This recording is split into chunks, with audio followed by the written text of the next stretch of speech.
All right, so we were talking about goal of the ministry, what are we doing? And this is something that I've thought for a long time, but the way you just said that made me think, what if this is it? You know, at Creation Today, it's a worldview thing, and we teach, we help people understand where they're at and show them where they need to go. Because you can do a very quick worldview survey and kind of dig down. Okay, just so you know, you're right here. Now, here's where you need to be. Here's the goal. The goal is to go here. What do you think about something like that? I know I'm off topic now. No, that's it. You're measuring there.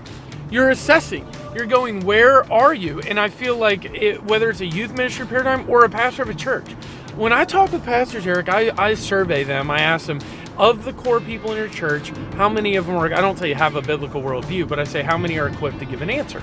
And they'll say like 2 or 3 on a scale of 1 to 10. Most of my core members are a 2 or a 3. So I'm like, well, what are you doing to remedy that? How are you, and they need to realize that. And so I think the same is true with the biblical worldview, is you're saying, okay, you're telling me I don't have a biblical worldview, then what do I need to believe, or what do I need to know so I can have a biblical worldview?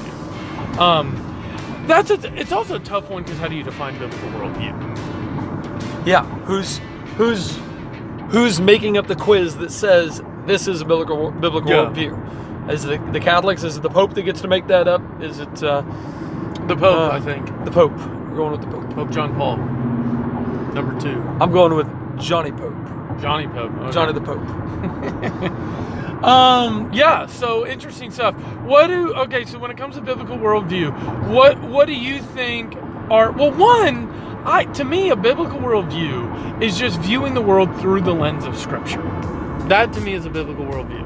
Agreed. So that's where I say sometimes it's hard to measure that.